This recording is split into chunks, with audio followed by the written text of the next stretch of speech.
Assalamualaikum warahmatullahi wabarakatuh. Saudaraku, para penuntut ilmu yang dimuliakan Allah. Kali ini kita akan mendengarkan sebuah kisah yang menggugah jiwa, yakni kisah seorang mujahidah, putri sulung Rasulullah sallallahu alaihi wasallam, Zainab radhiyallahu anha. Zainab adalah seorang anak, istri dan ibu teladan sepanjang masa. Zainab meninggal di usia relatif muda, 30 tahun. Namun begitu dewasanya sikap dan ketabahannya yang patut diteladani oleh siapapun, terutama kepada remaja muslimah yang datang sesudahnya. Di dalam kisah ini kita akan digambarkan bagaimana keteladanan yang luar biasa, kesabarannya, kasih sayang, dan yang tidak kalah pentingnya adalah kisah cinta yang luar biasa antara dirinya dengan sang suami tercinta. Para penuntut ilmu, jangan skip video ini, tonton sampai selesai, dan mari kita ambil faedah dari kisah ini. Barakallahu fiik.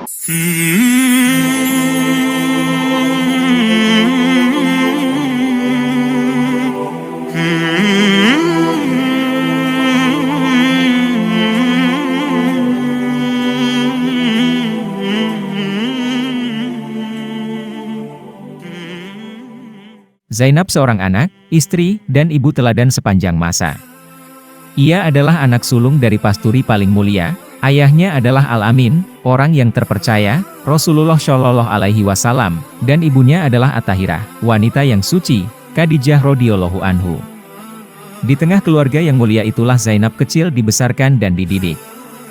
Sebagai anak terbesar, ia terbiasa membantu meringankan tugas ibunya dalam urusan rumah tangga, dari merawat rumah sampai mengasuh adik-adiknya, Ruqayyah, Ummu Kultsum, dan Fatimah radhiyallahu anhunna jami'an. Dari sanalah ia belajar hidup dalam kesabaran dan keteguhan, sampai-sampai Fatimah yang merupakan putri bungsu Rasulullah Shallallahu Alaihi Wasallam menganggap kakaknya Zainab seperti ibu kecilnya. Sebagai buah dari ketelatenan didikan seorang ibu, maka tak heran bila Zainab menjadi wanita pilihan dan kembang bagi pemuda Quraisy pada masa itu. Ketika usia Zainab menginjak 9 tahun, Abul As bin Rabi, putra saudara perempuan Khadijah yang bernama Halah binti Khuwailid, menaruh hati pada Zainab dan bersegera meminta Zainab pada bibinya Khadijah untuk dilamar menjadi istrinya. Maka dengan gembira Rasulullah Shallallahu Alaihi Wasallam menerima pinangan Abul As. Maka selang beberapa lama kemudian terlaksanalah pernikahan mereka, dan pindahlah Zainab ke rumah suaminya.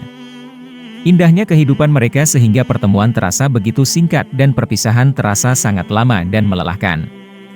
Tak terasa waktu berlalu dan terlahirlah putra pertama yang mereka beri nama Ali dan kemudian menyusul Umamah putri mungil mereka. Pada suatu ketika, di saat Zainab ditinggal pergi oleh Abul As bin Rabi untuk berdagang, tersebarlah di Mekah sebuah kabar bahwa telah muncul seorang nabi yang bernama Muhammad bin Abdullah, yaitu ayah Zainab. Tatkala mendengar kabar itu, Zainab segera pergi ke rumah orang tuanya untuk mencari tahu kebenaran berita tersebut. Alangkah senang dan gembiranya Zainab beserta saudaranya mendengar bahwa ayah mereka adalah nabi utusan Allah. Maka segeralah mereka menyatakan keimanan mereka atas kenabian ayah mereka. Sepulangnya Abul As dari perjalanan dagang, Zainab segera menyampaikan kabar gembira itu kepada suaminya. Dengan penuh semangat ia menceritakan semua yang terjadi dengan harapan akan membuat suaminya tertarik dan masuk Islam. Akan tetapi, sayang tawaran untuk masuk Islam dari istrinya itu ia tolak karena takut dikatakan oleh kaumnya bahwa ia masuk Islam hanya karena ingin mencari keridaan istrinya. Zainab pun bersedih, namun ia tetap berdoa agar Allah Ta'ala akan membuka hati suaminya untuk beriman pada suatu saat nanti. Ketika makin keras dan kuat tantangan kaum Quraisy kepada Nabi Shallallahu Alaihi Wasallam beserta pengikutnya, sebagian orang Quraisy menghasut Abul As dan berkata, "Ceraikanlah istrimu wahai Abul As. Pulangkan ia rumah ayahnya dan kami akan menikahkanmu dengan wanita mana saja yang engkau sukai dari wanita-wanita Quraisy yang terbaik." Karena begitu murni dan dalam cinta Abul As kepada Zainab, maka ia pun menjawab, "Demi Allah, aku tidak akan menceraikan istriku, aku tidak ingin menggantinya dengan wanita mana saja di dunia ini." Di saat ayah dan keluarganya diembargo, Zainab hanya mampu berdoa untuk keselamatan ayah, ibu, dan keluarga serta saudara-saudara seakidah. Waktu pun berlalu, dan embargo pun selesai, namun ternyata datang musibah baru yang tak kalah beratnya, yaitu wafatnya paman ayahnya, Abu Thalib, yang disusul dengan wafatnya ibu yang sangat ia cintai. Zainab pun dirundung kedukaan, ditambah lagi suami tercinta belum juga luluh hatinya untuk beriman kepada Allah dan Rasul-Nya. Saat itu negeri Mekah terasa sepi bagi Zainab. Ibundanya yang biasa ia jenguk sekarang telah tiada, sementara ayahnya hijrah ke Yatsrib bersama sahabat karib beliau, Abu Bakar. Kemudian saudari-saudarinya pun menyusul ke sana. Perang besar antara kaum muslimin dan musyrikin pun berkecamuk di Badar, dan Abul As berada di barisan kaum musyrikin. Zainab menanti kabar dengan gundah gulana. Tak beberapa lama berita pun datang, kaum muslimin memenangi peperangan. Zainab merasa sangat bergembira akan kemenangan ayahnya, tetapi bagaimana dengan suaminya? Abul As seperti berita yang ia dengar telah menjadi tawanan kaum muslimin di Yatsrib. Kaum muslimin meminta tebusan yang sangat mahal untuk para tawanan. Keluarga Abul As yang kaya ingin menebusnya, tetapi Zainab ingin ia membayar tebusan untuk suaminya. Maka diutuslah Amr bin Robi saudara laki-laki Abul As ke Yatsrib.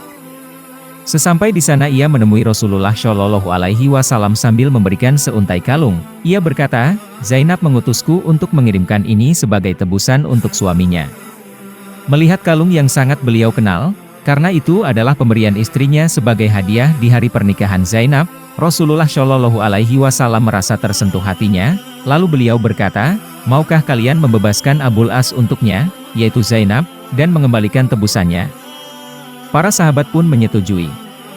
Kemudian Rasulullah Shallallahu Alaihi Wasallam membebaskan Abul As dengan syarat ia harus melepaskan Zainab dan mengembalikannya kepada beliau, dan Abul As pun menyetujui permintaan itu.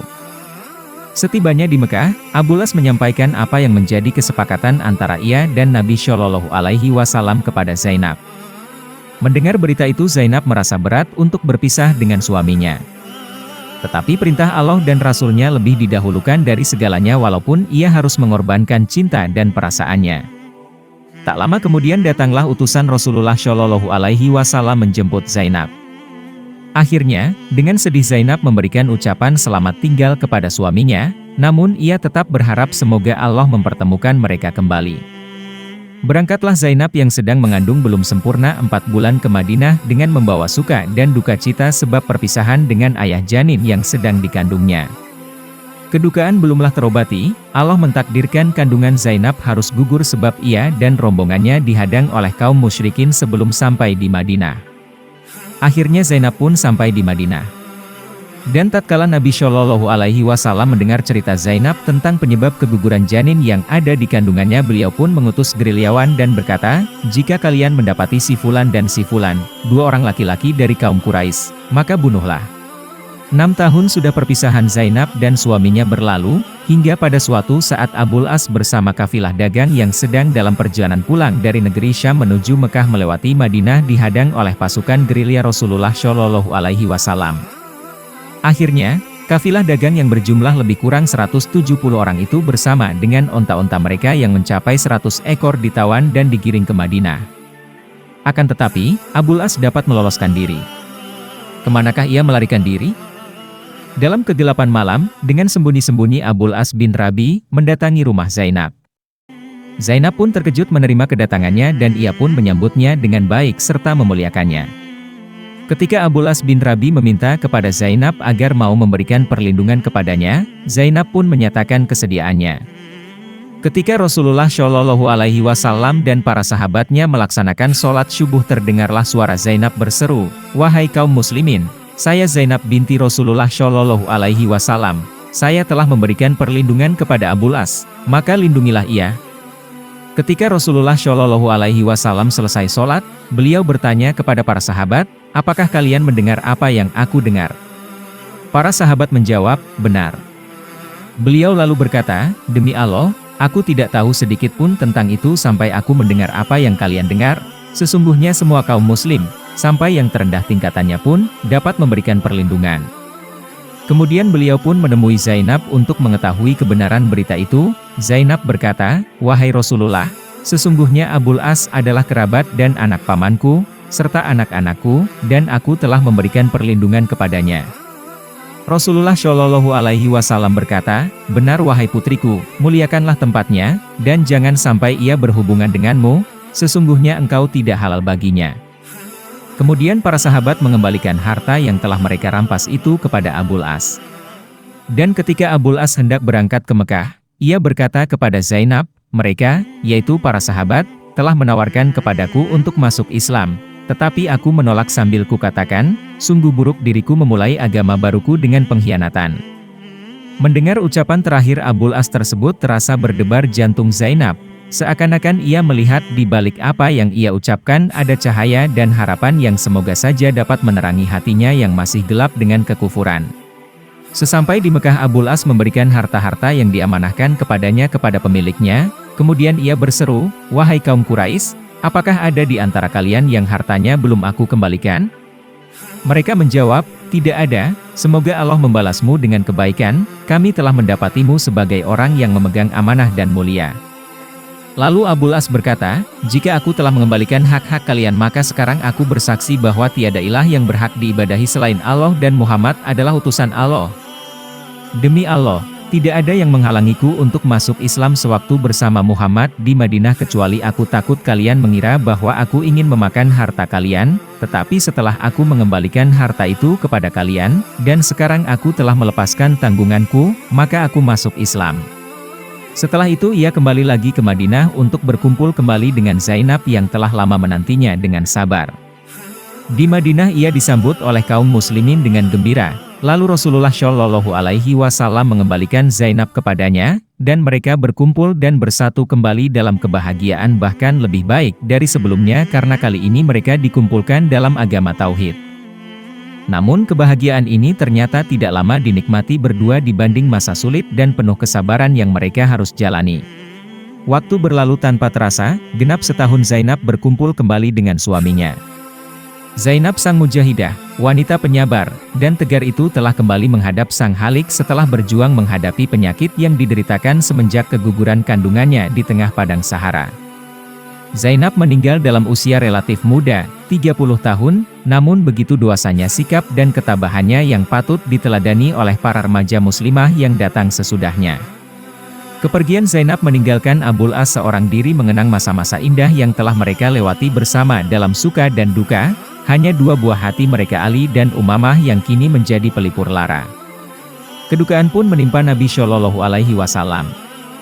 Kepergian Zainab membuat beliau sangat berduka dan bersedih, membuat kesedihan yang lama terkenang kembali yaitu ketika melepas kepergian istrinya, Khadijah dan putri keduanya, Ruqayyah. Beliau pernah bersabda tentang Zainab, putri sulungnya ini, "Dia adalah putri terbaikku, ia dirundung musibah disebabkan olehku." Begitulah kehidupan seorang muslimah sejati, sebagai seorang anak, istri, dan ibu yang senantiasa patut diteladani. Seorang wanita sederhana dan bersahaja, tak pernah lena karena kedudukan ayahnya yang mulia. Wanita yang tak pernah menyerah dan berputus asa, di dalam jiwanya terdapat kebesaran dan keagungan yang mengalir dari ayahnya Muhammad Shallallahu Alaihi Wasallam.